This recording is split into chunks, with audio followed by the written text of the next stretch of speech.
doctor Luis Garagalza, de esta casa, que, fiel al espíritu de estas jornadas, que son transversales, ¿no?, en su esencia, nos ha venido aquí para ofrecer una perspectiva del mito visto desde la filosofía, desde la simbología, desde la hermenéutica, etc. Unas breves palabras sobre Luis antes de empezar. Claro, Luis tiene aquí un papel casi de forastero, porque pertenece al Departamento de Filosofía que está en Donosti, pero lo conocemos mucho y apreciamos mucho su presencia aquí en esta facultad, aportando esta perspectiva cabal que siempre le caracteriza. Su investigación ha girado en torno a la hermenéutica del lenguaje, las bases simbólicas del lenguaje. Filosofía y antropología se combinan frecuentemente en su investigación. Yo creo que es una combinación muy fructífera también, también de la que nos va a hablar hoy. Ahí la filosofía y la antropología, entra en juego el arte, la historia en su investigación. Sus clases han sido fundamentalmente de antropología filosófica, o al menos es la docencia que más ha impartido durante los muchos años que lleva en la UPV. 31. Muchos más que los míos, por ejemplo. Tiene varios libros y muchos artículos también publicados. Por ejemplo, en Anthropos, en el 2014, El sentido de la hermenéutica, y un libro que tiene un título, yo creo que irresistible, que es La interpretación de los símbolos, nada menos, que también se publicó en Anthropos allá por el 91. Y ahora mismo Luis está preparando un libro sobre el daimon, y yo creo que si queremos saber más sobre los daimons, quizás lo dejamos para la sesión de las preguntas después. Pero ha venido aquí hoy para hablar sobre un tema muy, muy concreto, ¿no?, y es el mito como forma simbólica. Sin más dilaciones, le cedo la palabra a Luis. Muchas gracias por venir.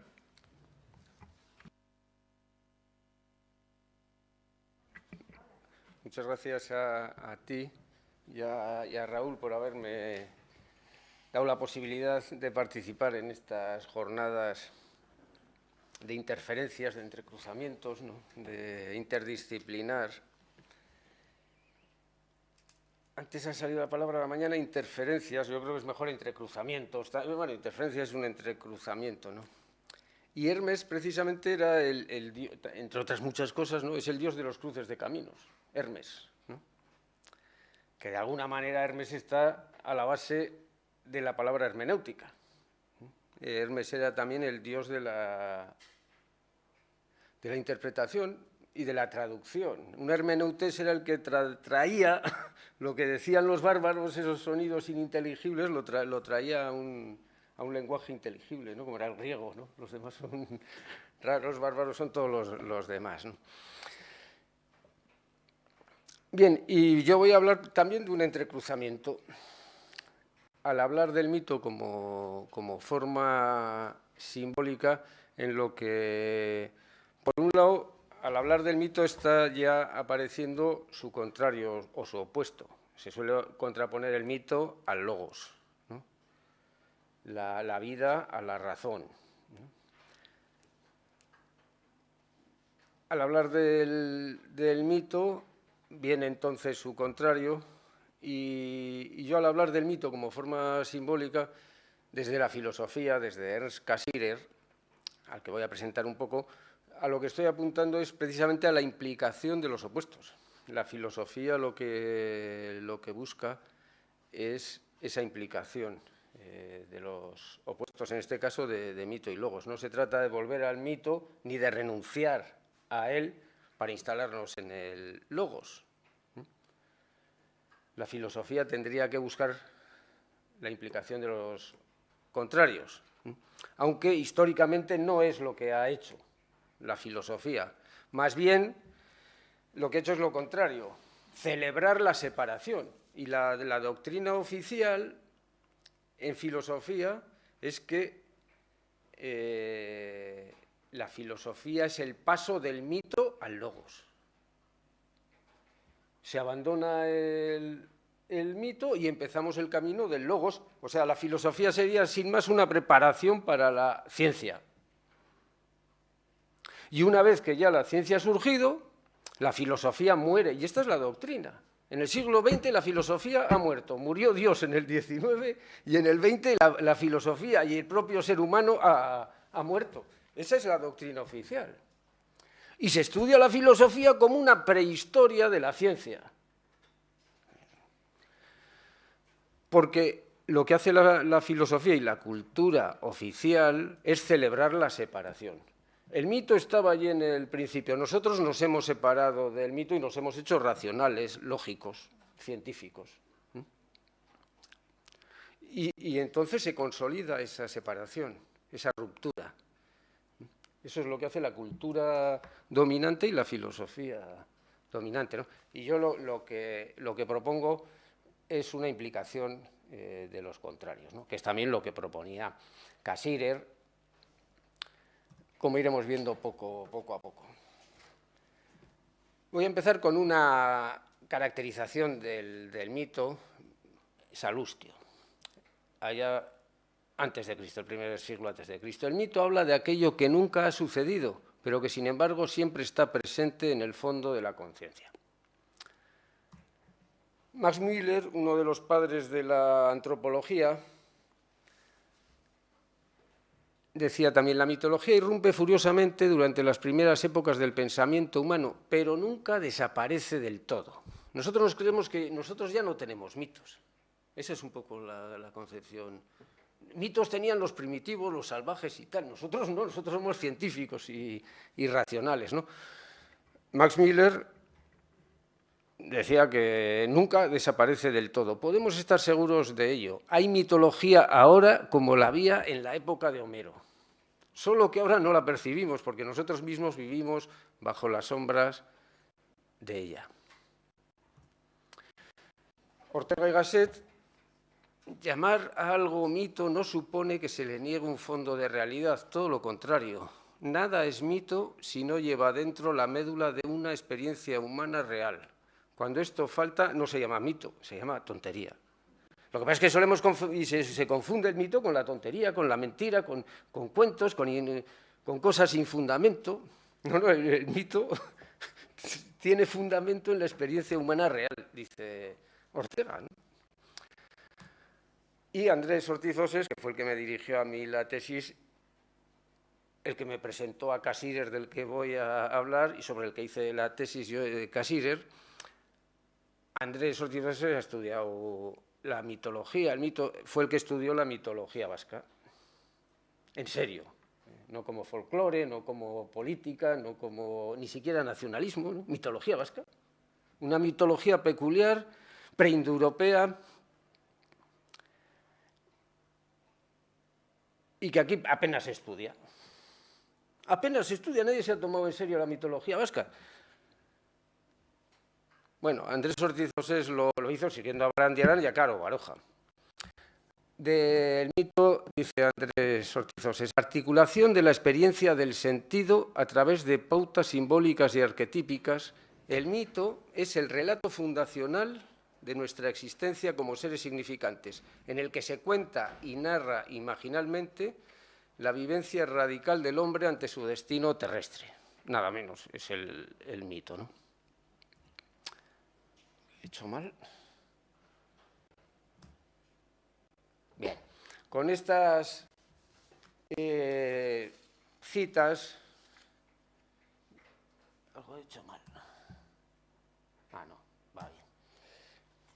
Estas citas nos sirven de introducción para acercarnos a Ernst Cassirer, que es el que concibe el mito como forma simbólica.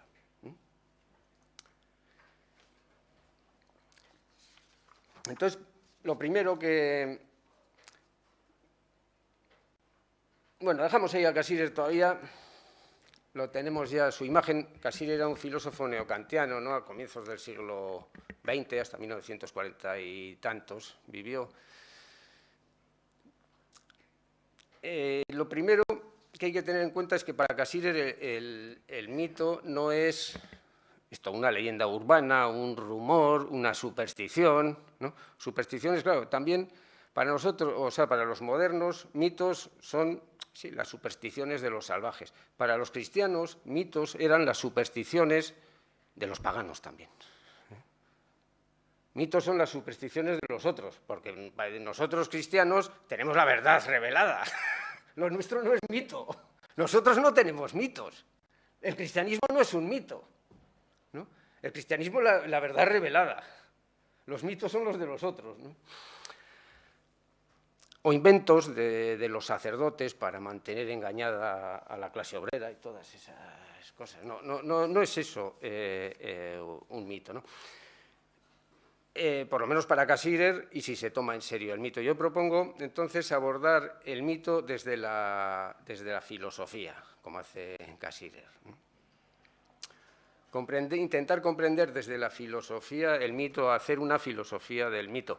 Esto no es fácil porque históricamente el mito y la filosofía no han sido buenos amigos. Ya hemos dicho que la filosofía se presenta como el paso del mito al logos, o sea, como si ya la filosofía hubiese abandonado el mito, ¿no? La filosofía oficial desprecia al mito como ese origen oscuro del que se va desprendiendo y se va olvidando. Platón también, aunque en parte está próximo a Platón, prefirió la geometría a la poesía.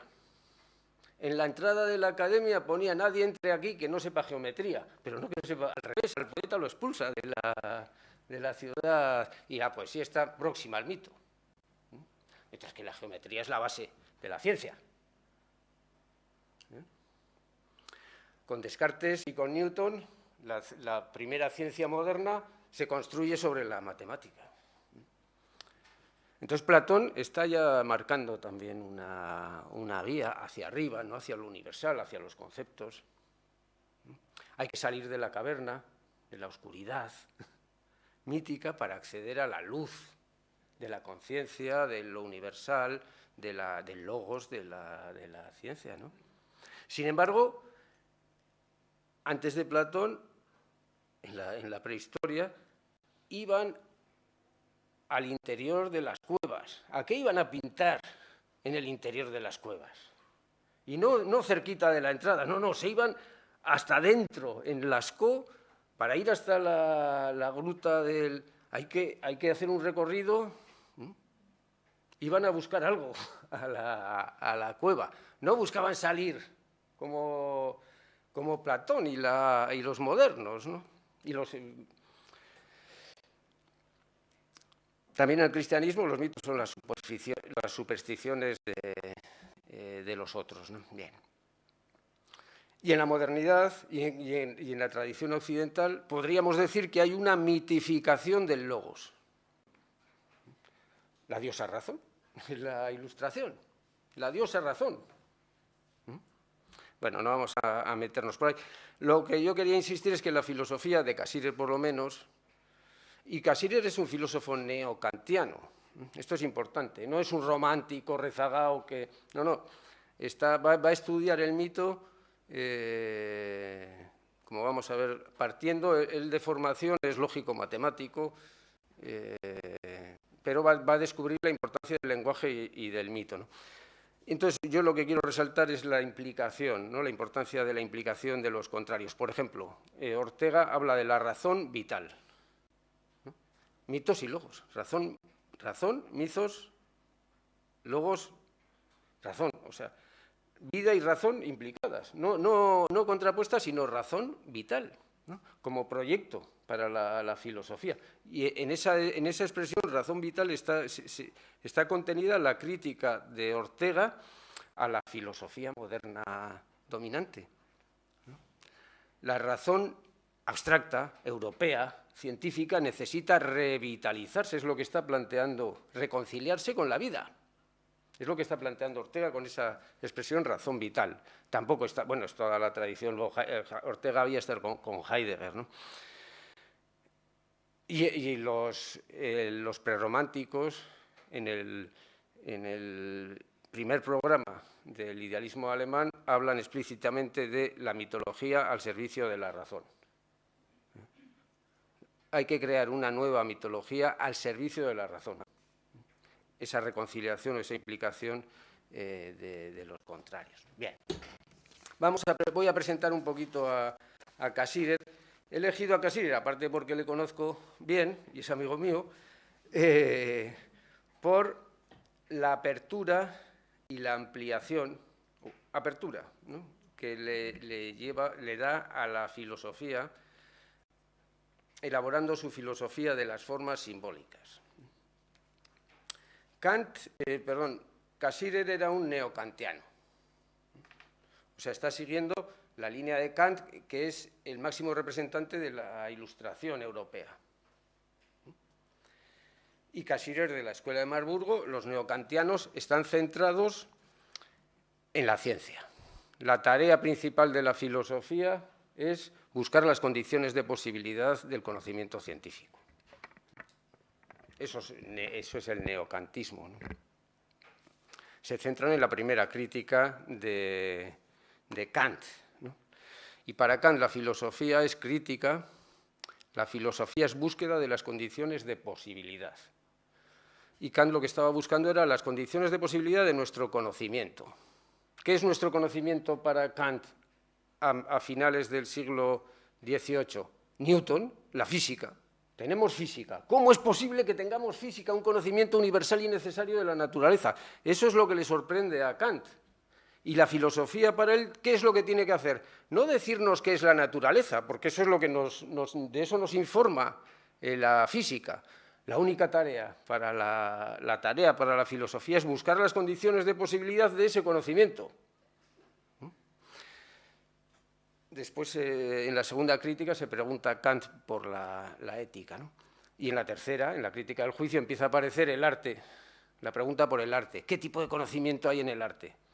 Kant abre esa puerta, pero se asusta y la cierra enseguida, y por ahí se meten los románticos, los prerrománticos, Herder, Schiller, Hamann, desde otra...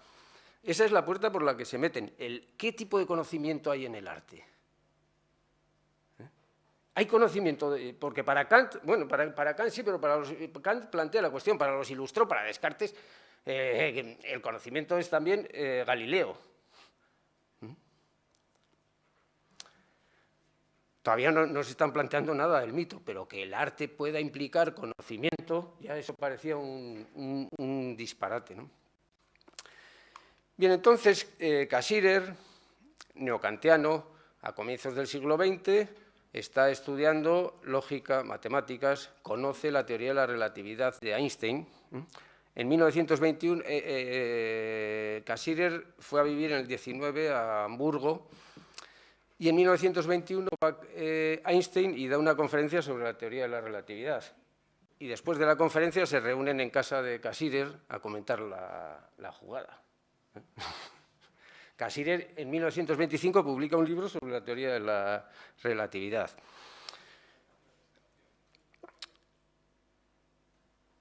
Y está investigando sobre los fundamentos de la matemática, de la lógica. Enredando en los fundamentos de la lógica, porque es que a finales del siglo hubo una crisis general de la cultura europea, modernismo y todo eso, y empiezan a buscar, a ver, que parece que no tiene nada aquí fundamento, pero la ciencia por lo menos lo tendrá, ¿no? Y empiezan a buscar los fundamentos de la matemática y se dan cuenta que no tiene fundamento. Y estaban intentando a ver cómo, bueno, pues la teoría de conjuntos se monta como un intento para darle fundamento a la aritmética, a la matemática. Intenta fundamentar la matemática en la lógica. Bueno, Cassirer andaba un poco en toda esa película investigando los fundamentos de la ciencia y va hurgando y bueno, vamos a ver dónde están los cimientos, como aquí en la catedral, cuando la catedral vieja que se movía, ¿no?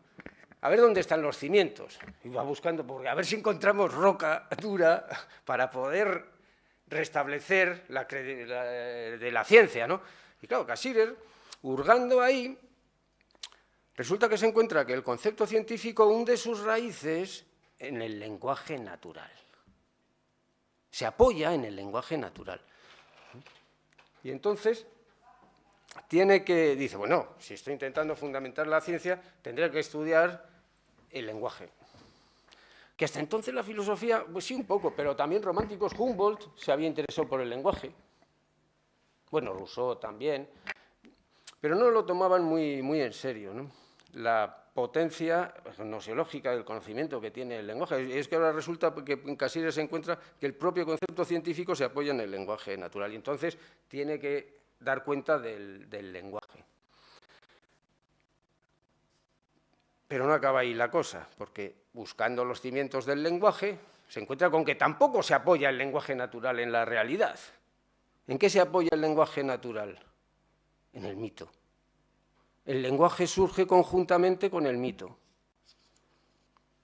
Mito y lenguaje surgen juntos y siguen una misma dirección y constituyen o van creando el suelo sobre el cual después se va a levantar el conocimiento teórico, el logos. Entonces se ha encontrado con varios pisos Cassirer, ¿no? ¿Y cuál va a ser su teoría? La ciencia es una forma simbólica. El lenguaje, las lenguas naturales son formas simbólicas. El mito es forma simbólica. El arte es forma simbólica. Son diversas maneras de simbolizar. Mito, lenguaje, ciencia, arte, historia, ciencias humanas, son diversos modos de simbolizar. El símbolo es precisamente aquello que se interpone entre nosotros y la realidad y nos permite entrar en contacto con ella. Entre nosotros y la realidad se interpone el mito, se interpone el lenguaje, se interpone el arte, se interpone la ciencia. Pero no vemos directamente la realidad, la configuramos en la medida en que simbolizamos. Esta es la tesis de Cassirer. Y no hay una única forma de simbolizar. El mito no se reduce al lenguaje y el lenguaje a logos. No, es un pluralismo irreductible para Cassirer. La unidad última es la del símbolo, pero que se declina en plural, símbolo. Hay símbolos míticos, hay símbolos lingüísticos, hay símbolos artísticos, hay símbolos científicos, hay símbolos técnicos. Y entre nosotros y la realidad siempre está el símbolo.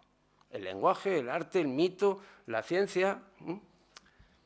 Esa es la tesis de Cassirer, filosofía de las formas simbólicas. Lo que para Kant era búsqueda de las condiciones de posibilidad de la ciencia, ahora se amplía.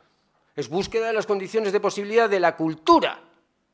El ser humano es un animal cultural. No tiene naturaleza propia. No tiene una naturaleza determinada. Entonces, simbolizando la realidad, se simboliza a sí mismo. Esa es creando formas simbólicas, organizando el mundo, se va organizando el propio ser humano, ¿no? Y la cultura es esta red de formas simbólicas que vamos construyendo y tejiendo para atrapar la realidad y para atraparnos a nosotros mismos y a veces enredarnos en ella y meternos en unos laberintos que no sabemos cómo salir de ellos, ¿no? Bien. Esta es un poco la tesis central de Cassirer en Antropología Filosófica. Han traducido así un libro que escribió al final de su vida, recogiendo un poco todas sus investigaciones. Pero la obra, vaya, he vuelto a hacerla. La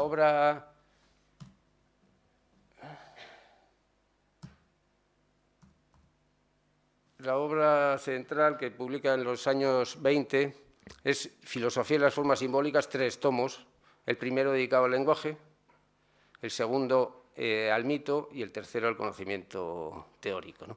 Después tiene algunas publicaciones sobre el arte, pero que no llegaron a publicarse así como formas simbólicas. Sí hay un capítulo sobre el arte y otro sobre la historia en la antropología filosófica.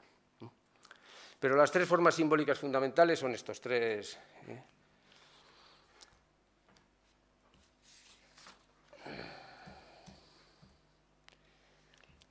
Bien, y el otro amigo que os quería presentar es David Barbour. Se van a entrecruzar, la historia de Cassirer se entrecruza con la de Barbour. Barbour era de Hamburgo, de una familia de banqueros, ricos banqueros de Hamburgo. Cassirer nació en el 74, Barbour había nacido 10 años antes o así. Vivía en Hamburgo, Cassirer llega en el 19 a Hamburgo. Barbour, banquero, pero no tenía mucha afición al banco ni al dinero porque tenía problemas más importantes que el dinero, ¿no? Tenía problemas existenciales serios, tenía trastorno esquizofrénico, maníaco-depresivo. Entonces el dinero no le parecía algo serio, ¿no?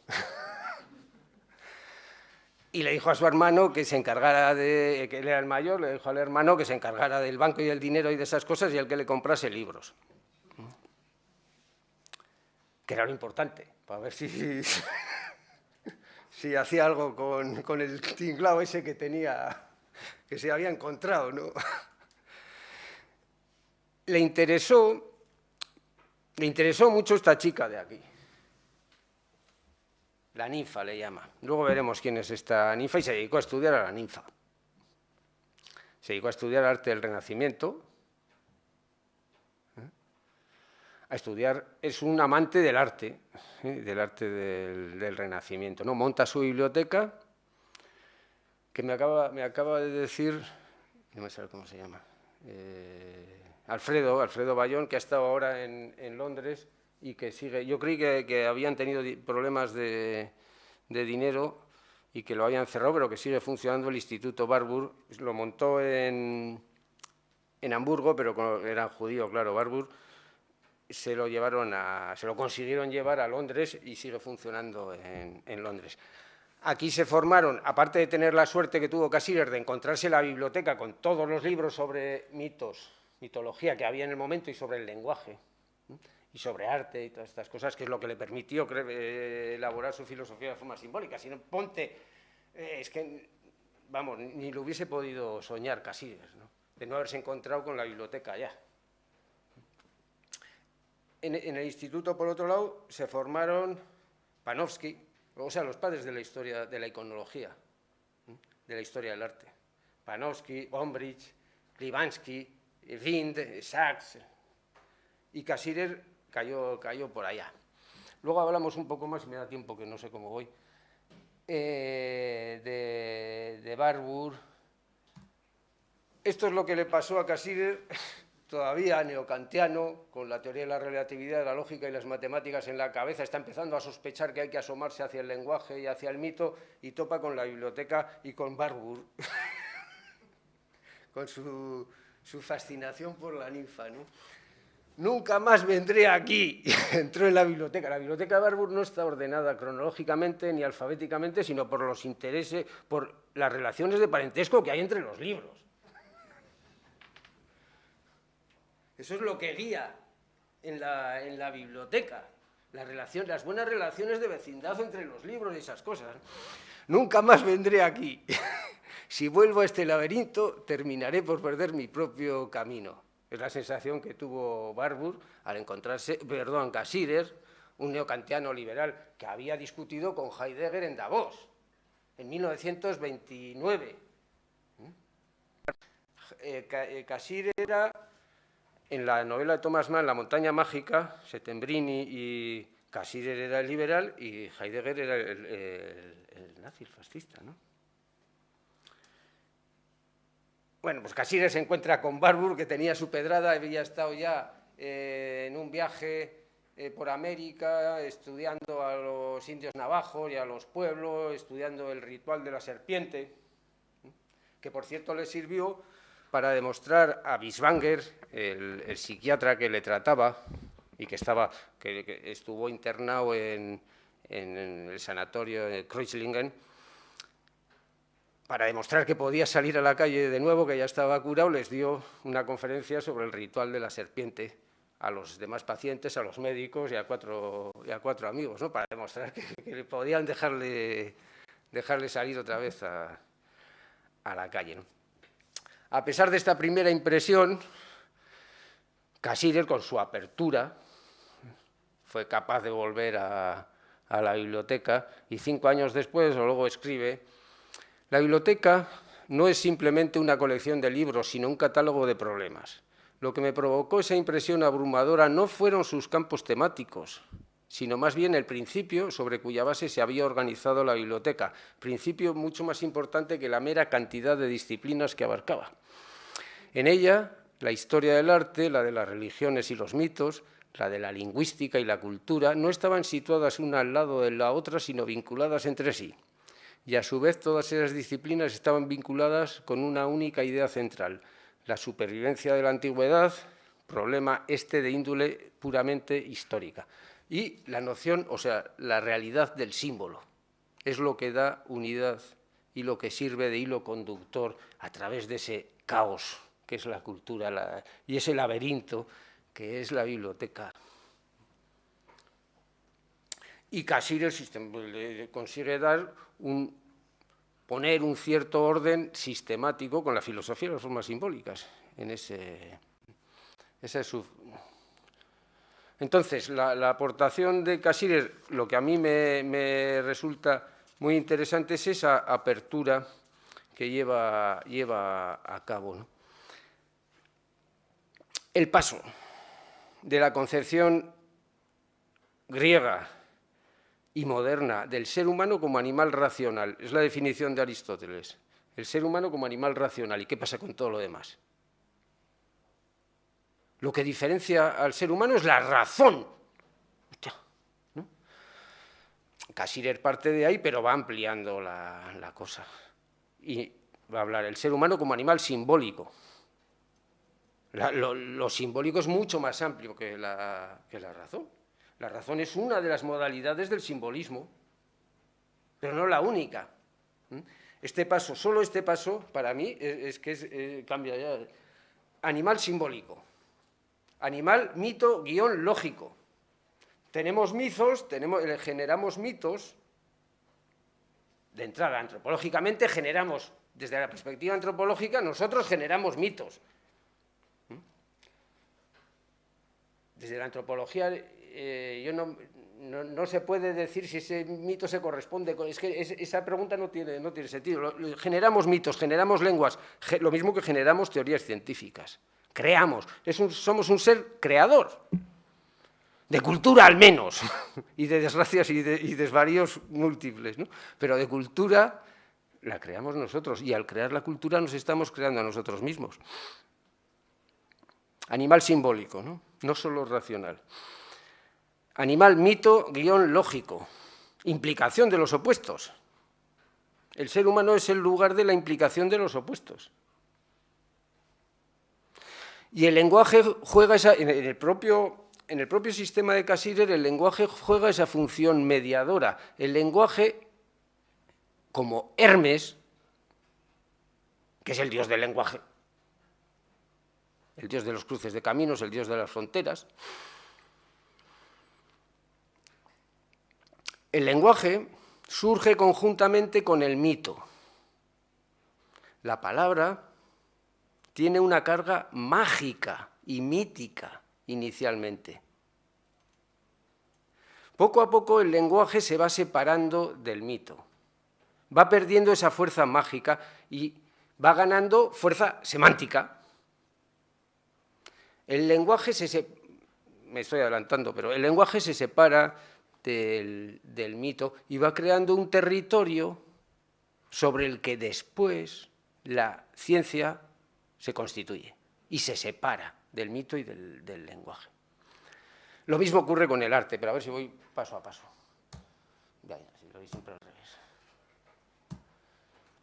Las formas simbólicas, entonces, es esto que se interpone entre nosotros y la realidad y nos envuelve. Estamos ya envueltos en un universo de formas simbólicas cuando empezamos a cuestionarnos o a plantearnos. Antes de que empecemos a plantearnos nada, ya estamos envueltos en una red simbólica. Estamos en una cultura, estamos en un contexto, en una familia, en un lugar, en un sitio, estamos envueltos en esas formas simbólicas. Inicialmente es el mito, y el mito se orienta hacia abajo, por decirlo así, hacia la vivencia. Conjuntamente con el mito surge el lenguaje. Siguiendo esa misma dirección que el mito, de intensificación de la vivencia, la sorpresa ante algo, ¿no?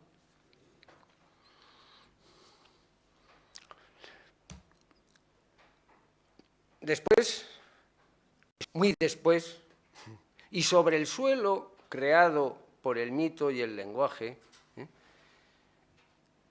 y el arte, pero el mito y el lenguaje primariamente, después va surgiendo el conocimiento teórico que sigue va hacia arriba.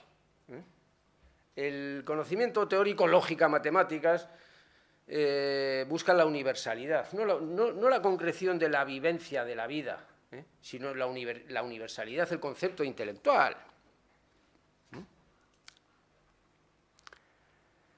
Pero son ya dos direcciones contrarias, ¿no? Y el lenguaje, que ha surgido conjuntamente con el mito, pero se ha separado de él. El lenguaje es el que ejerce la mediación, el lenguaje natural.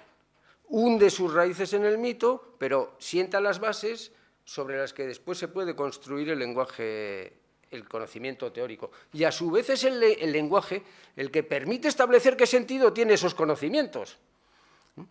Porque la ciencia no puede decir la importancia de la ciencia, no se puede demostrar científicamente si la ciencia tiene importancia o no. Eso lo tenemos que decidir nosotros en otro lenguaje, no en el lenguaje científico. La ciencia tiene que recurrir al lenguaje natural para fundamentarse y para establecer el sentido que tiene. El lenguaje es el que ejerce entonces de mediación entre el mito y el logos. Exactamente igual que Hermes. Hermes es un dios ctónico, hijo de una ninfa como la amiga de Barbour, es hijo de una ninfa, pero proviene de abajo, pero es aceptado en el Olimpo. Y entonces puede andar de mensajero entre el Olimpo y la tierra, ¿no? Es un ser intermedio, no es propiamente un dios, sino un daimon, un ser intermedio. Lo mismo que Eros, en el banquete de Platón. Diótima dice que Eros no es un dios, sino que es un daimon, un ser intermedio, que por eso puede ejercer la función de implicación de los contrarios, ¿no? Entre medio, entre el lenguaje y el conocimiento teórico, aunque igual el arte había que haberlo situado entre el mito y el lenguaje, otras formaciones simbólicas, ¿no?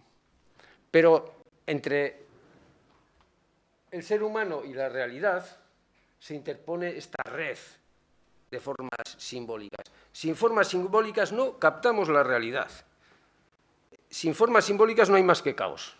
No habría, esa es la tesis de lo que afirma Cassirer, ¿no? Si no configuramos lingüísticamente, míticamente, estéticamente, científicamente, la realidad no hay más que caos. Bueno, la caracterización del mito me la voy a saltar, aunque era el núcleo de la conferencia, no me va a dar tiempo.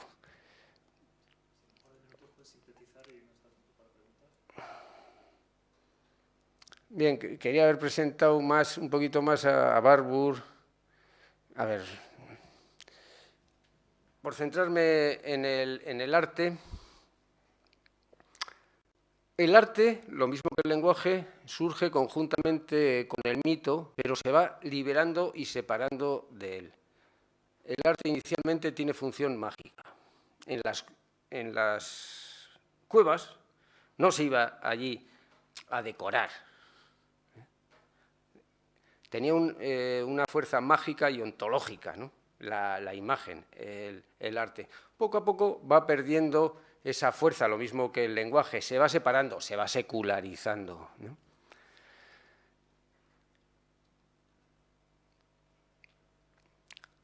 Y, por poner dos ejemplos, en la tragedia ática, ¿qué es lo que nos encontramos?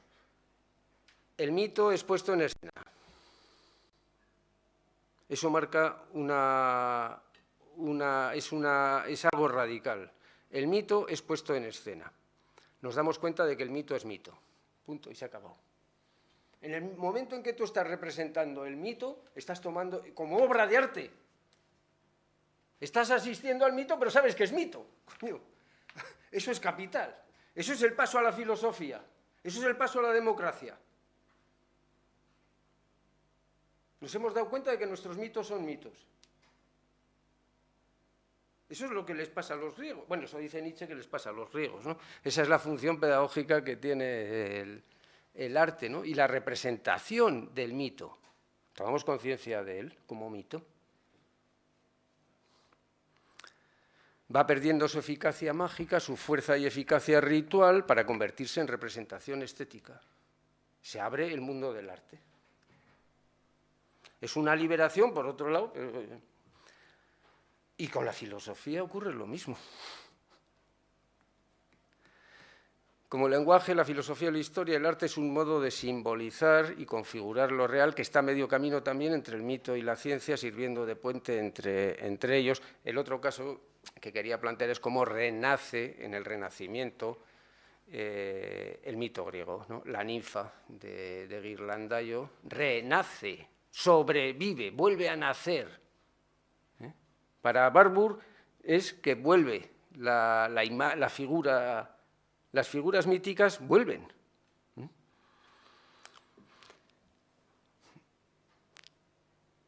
Y bueno, ponía este cuadro de Ghirlandaio, con el que se fascina Barbour con la ninfa. Y aquí en Botticelli está ya Venus. Y Hermes también. Ahí sí. A este lado de aquí, aunque no se ve bien, con lo que está enredando ahí arriba es un caduceo, que es el atributo de Hermes. Hermes retorna en el Renacimiento. Marsilio Ficino estaba traduciendo a Platón y deja de traducir a Platón porque encuentran los textos herméticos que creen que vienen del Egipto y que eran de Tot, que era el antecesor egipcio de Hermes, y creían que habían encontrado una especie de sabiduría primordial de la humanidad a través de Hermes. La figura de Hermes retorna también en el Renacimiento, ¿no? La mitología, el Renacimiento es el renacimiento de la mitología clásica. Eso es lo que plantea Barbour y en parte se toma en serio Casires, ¿no? En la Catedral de Siena aparece Hermes con Moisés. Y bueno, Barbour, los colegas de Barbour, estos de la historia del arte, algunos puntos de relación entre mito y literatura en Eliot, en García Lorca, en Thomas Mann, Schiller, como caso de implicación de los opuestos también. Una cita de Campbell tenía por aquí, pero la vamos a dejar. Y la conclusión la digo también brevemente, es implicación de los opuestos. La filosofía debe tomar en serio al mito, no para retornar al mito y creerse literalmente el mito, ¿no? Para buscar la implicación de los opuestos, implicación de mito y logos, pero es implicación de cuerpo y espíritu, es implicación de lo masculino y lo femenino, es implicación de todos los opuestos. ¿Y quién nos puede guiar en esa implicación? Eros, como Daimon, siguiendo a Diótima. Diótima es una de las pocas mujeres que habla en los diálogos y en la filosofía griega, ¿no? Y Diótima le enseña a Sócrates los misterios del amor, de Eros, diciendo que es un daimon, mediador. Y Hermes es el otro gran mediador. En la tradición cristiana el gran mediador es Cristo, ¿no? Jesús de Nazaret. La crucifixión es ponerte ahí en medio y date por... El cristianismo es también un planteamiento y una búsqueda de la mediación, ¿no? El cristianismo, al menos en sus orígenes, ¿no? Después, y en su, no sé cómo decirlo, en su filosofía, ¿no? Porque el cristianismo no es una filosofía, ¿no? Pero es esta... En todo caso, y concluyo así, es la búsqueda y la necesidad de la implicación, de los opuestos, de los contrarios, la búsqueda de esa implicación. ¿Qué es lo que caracteriza al ser humano? No nos disociamos, pero lo que nos ha ido haciendo humanos es la consecución de implicaciones de opuestos. Eso es lo que nos humaniza. Esa es la tesis que, apoyándome en Cassirer y en relación con el mito como forma simbólica, quería plantear. Y acabo así. Muchas gracias.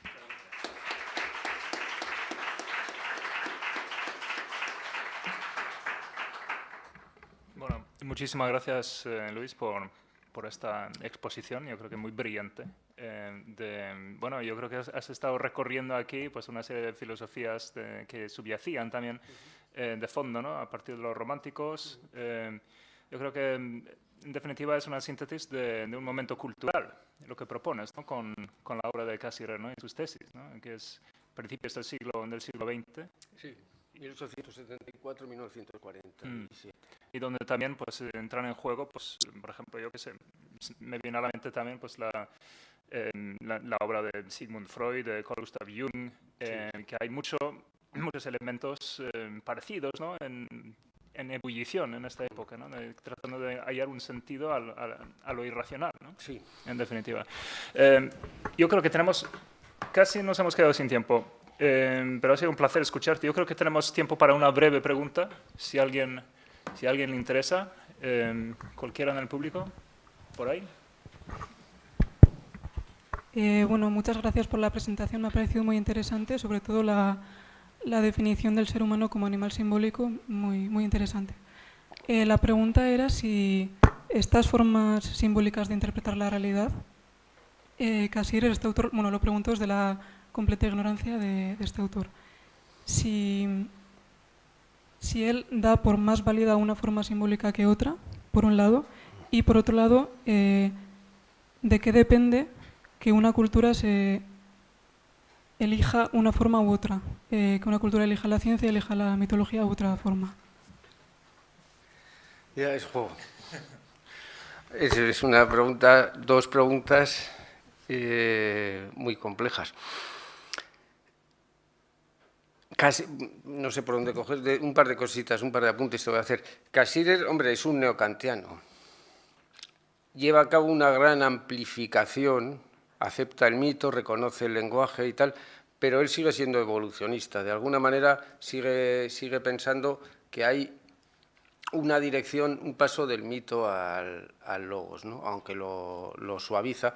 Y claro, sobre todo judío y en la Guerra Mundial se le volvieron a revolver todos con la cosa del mito como irrupción del nazismo, como una irrupción del mito, ¿no?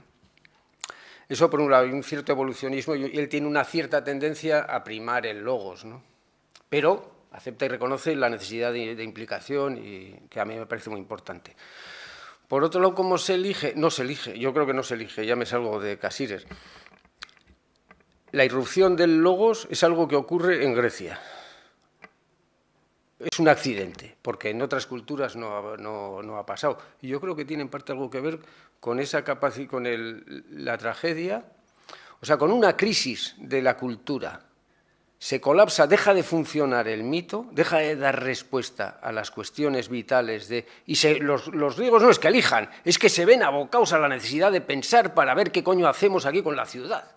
Porque se han dado cuenta que sus mitos son mitos, que sus costumbres son costumbres, y al ver las costumbres de los otros se dan cuenta que las suyas son costumbres. Entonces, coño, cambiemos las costumbres.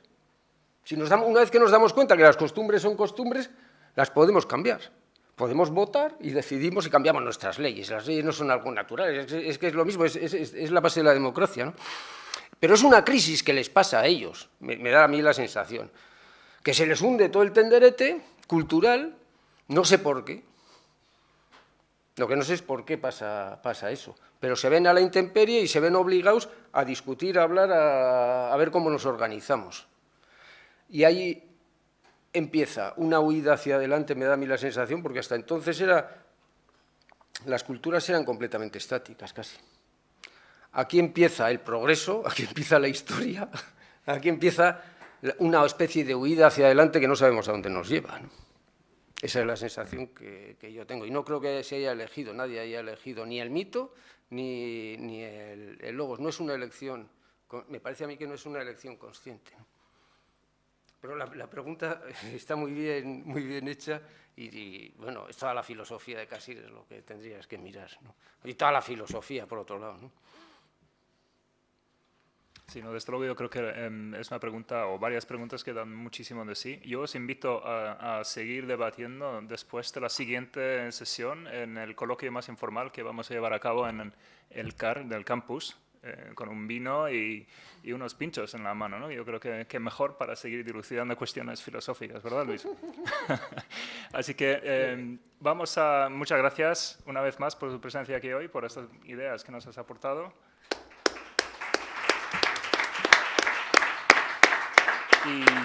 Y vamos a seguir con la siguiente ponencia a cargo de Paulo Urquijo, cineasta local que acaba de estrenar su última obra, Errementari, que nos viene a hablar sobre ello.